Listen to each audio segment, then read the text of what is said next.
السلام علیکم معزز ناظرین، پیارے دوستوں، بہنوں، بھائیوں اور بزرگوں۔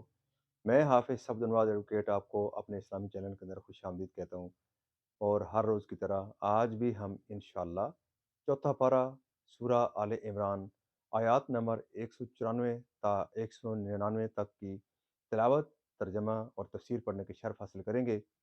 تلاوت شروع کرنے سے پہلے ہم درود شریف پڑھتے ہیں، آپ بھی میرے ساتھ پڑھیں۔ اللهم صل على محمد وعلى آل محمد كما صليت على إبراهيم وعلى آل إبراهيم إنك حميد مجيد.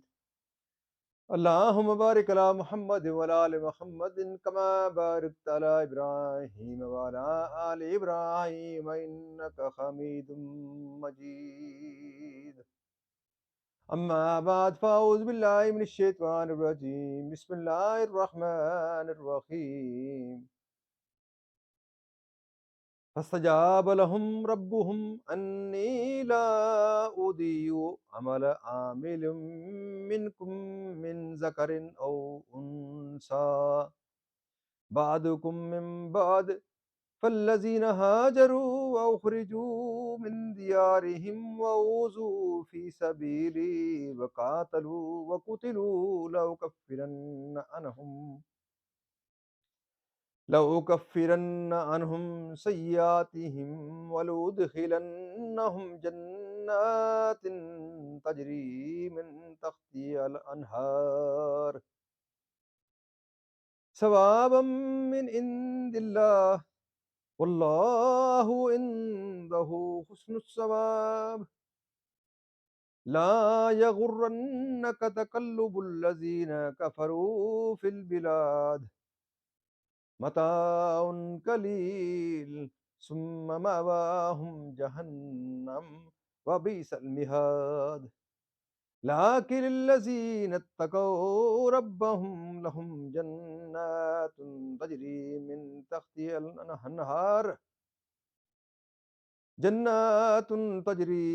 تحتها الأنهار خالدين فيها نزلا من عند الله وما عند الله خير للأبرار.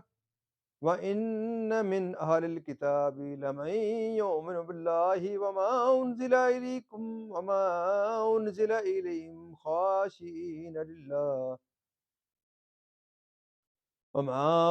إليهم خاشعين لله لا يشترون بآيات الله ثمنا قليلا أولئك لهم أجرهم عند ربهم إن الله سريع الحساب.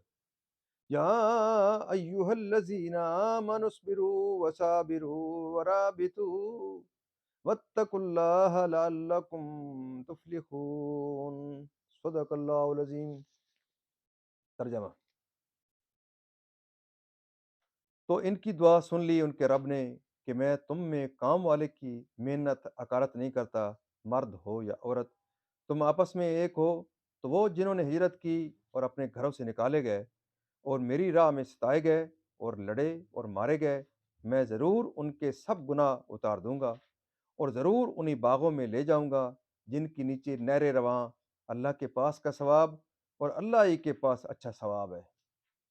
اے سننے والے، کافروں کا شہروں میں اہلے گہلے پھرنا ہرگز تجھے دھوکہ نہ دے. تھوڑا برتنا ان کا ٹھکانہ دوزخ ہے اور کیا ہی برا بچھونا. لیکن وہ جو اپنے رب سے ڈرتے ہیں ان کے لیے جنتیں ہیں جن کے نیچے نہریں بہیں، ہمیشہ ان میں رہیں. اللہ کی طرف کی مہمانی اور وہ جو اللہ کے پاس ہے وہ نیکوں کے لیے سب سے بھلا.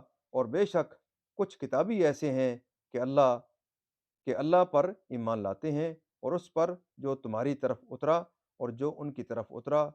ان کے دل اللہ کے حضور جھکے ہوئے اللہ کی آیتوں کے بدلے ذلیل دام نہیں لیتے. یہ وہ ہیں جن کا ثواب ان کے رب کے پاس ہے اور اللہ جلد حساب کرنے والا ہے.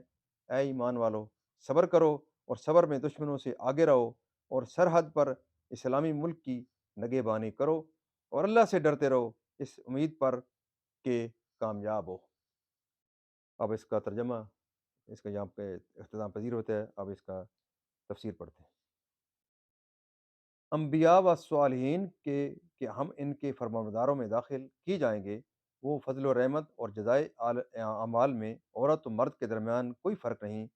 شان نزول: ام المومنین حضرت ام سلمہ رضی اللہ تعالیٰ عنہما نے عرض کیا، یا رسول اللہ صلی اللہ علیہ وسلم، میں حیرت میں عورتوں کا کچھ ذکر ہی نہیں سنتی، یعنی مردوں کے فضائل تو معلوم ہوئے، لیکن یہ بھی معلوم ہو کہ عورتوں کو بھی ہجرت کا کچھ ثواب ملے گا۔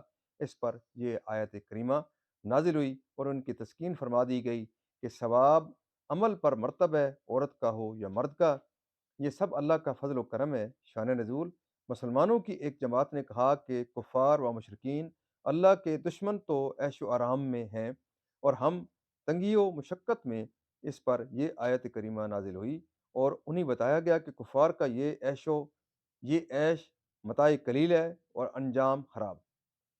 بخاری و مسلم میں حضرت ابو ہریرہ رضی اللہ تعالیٰ عنہ سے مروی ہے، سید عالم صلی اللہ علیہ وسلم نے فرمایا، خرچ کرو تم پر خرچ کیا جائے گا، یعنی خدا کی راہ میں دو، تمہیں اللہ کی رحمت سے ملے گا۔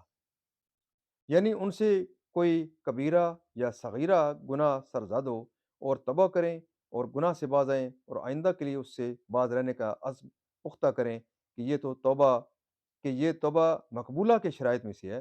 بخاری و مسلم کی حدیث میں ہے کہ حضرت عمر رضی اللہ تعالیٰ عنہ سید عالم صلی اللہ علیہ وسلم کی دولت سرائے اقدس میں حاضر ہوئے تو انہوں نے دیکھا کہ سلطان کونین ایک بوریے پر آرام فرما ہیں، چمڑے کا تکیہ جس میں ناریل کے ریشے بھرے ہوئے ہیں زیر سر مبارک ہے، جسم اقدس میں بوریے کے نقش ہو گئے ہیں۔ یہ حال دیکھ کر حضرت فاروق رو پڑے۔ سید عالم صلی اللہ علیہ وسلم نے سبب گریہ دریافت کیا تو عرض کیا کہ یا رسول اللہ، کیسر و کسرا تو عیش و راحت میں ہوں اور آپ رسول خدا ہو کر اس حالت میں فرمایا، کیا تمہیں پسند نہیں کہ ان کے لیے دنیا ہو اور ہمارے لیے آخرت؟ شان نزول: حضرت ابن عباس رضی اللہ تعالیٰ عنہما نے فرمایا، یہ آیت نجاشی بادشاہ کے باب میں نازل ہوئی۔ ان کی وفات کے دن سید عالم صلی اللہ علیہ وسلم نے اپنے اصحاب سے فرمایا، چلو اور اپنے بھائی کی نماز پڑھو جس نے دوسرے ملک میں وفات پائی ہے۔ حضور حضور بقی شریف میں تشریف لے گئے اور زمین حبشہ آپ کے سامنے کی گئی اور نجاشی بادشاہ کا جنازہ پیش نظر ہوا۔ اس پر آپ نے 4 تکبیروں کے ساتھ نماز پڑھی اور اس کے لیے استغفار فرمایا۔ سبحان اللہ، کیا نظر ہے، کیا شان ہے! سرزمین حبشہ حجاز میں سامنے پیش کر دی جاتی ہے۔ منافقین نے اس پر طعن کیا اور کہا، دیکھو حبشہ کے نصرانی پر نماز پڑھتے ہیں جس کو آپ نے کبھی دیکھا بھی نہیں اور وہ آپ کے دین پر بھی نہ تھا۔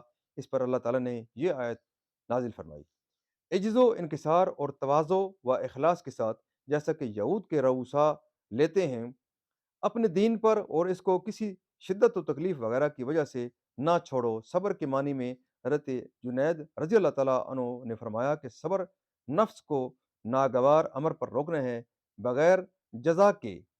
بعض حکماء نے صبر کی 3 قسمیں ہیں: ترک شکایت، قبول قضا اور صدقے رضا۔ پیارے دوستو، یہاں تک اس کی تفسیر بھی اس کی اختتام پذیر ہوتی ہے۔ اللہ تعالیٰ کے دربار کے اندر اس کلام مقدس کے صدقے جو خاص طور پر ہم نے آج تلاوت فرمائی ہے، اس کے صدقے حضور پاک صلی اللہ علیہ وسلم کی ذات مبارکات کے صدقے اللہ تعالیٰ کے دربار کے اندر ہم دعا کرتے ہیں کہ اللہ تعالیٰ ہمیں قرآن پاک پڑھنے، قرآن پاک کو سمجھ کر اور اس کے احکامات کے مطابق ہمیں اپنی زندگیاں تبدیل کرنے اور گزارنے۔ اللہ تعالیٰ کے دربار کے اندر دعا کرتے ہیں حضور پاک صلی اللہ علیہ وسلم کی ذات مبارکات کے صدقے کہ اللہ تعالیٰ ہمیں حضور پاک صلی اللہ علیہ وسلم کی پاک سیرت کے مطابق اور اصحاب کرام کے نقش قدم کے اوپر چلنے کی توفیق عطا فرمائے۔ معزز ناظرین، اللہ تعالیٰ کے دربار کے اندر دعا کرتے ہیں قرآن پاک کے صدقے، حضور پاک صلی اللہ علیہ وسلم کی ذات برکات کے صدقے کہ اللہ تعالیٰ تمام پریشانوں کو پریشانیاں دور فرمائے، تمام بیماروں کی شفا کاملہ اللہ عطا فرمائے، اور اللہ تعالیٰ تمام مرمین کو جنت الفردوس میں اعلیٰ بالا مقام عطا فرمائے۔ اور اپنے تمام معزز ناظرین کے لیے دعا کرتا ہوں کہ اللہ تعالیٰ آپ کو جہاں رکھے، خوش رکھے، اللہ تعالیٰ آپ کو صحت عطا فرمائے، اور اللہ تعالیٰ آپ کے کاروباروں میں خیر و برکت عطا فرمائے۔ اگر آپ میں کوئی بیمار ہے تو اللہ تعالیٰ آپ کو صحت کاملہ عاجلہ عطا فرمائے، اور تمام مرحومین جو اس دنیا فانی سے چلے گئے ہیں آپ کے اور میرے، اللہ تعالیٰ ان کو خصوصی طور پر ان کی قبروں کو منور فرمائے، اور اللہ تعالیٰ ان کو جنت الفردوس میں اعلیٰ بالا مقام عطا فرمائے۔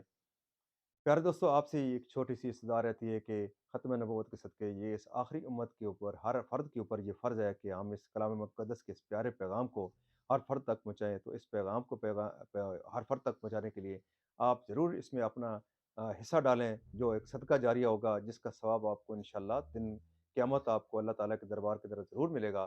تو آپ ضرور اس چینل کو لائک، شیئر اور پروموٹ کریں زیادہ سے زیادہ، تاکہ لوگ اس کو دیکھیں اور اس سے استفادہ حاصل کریں۔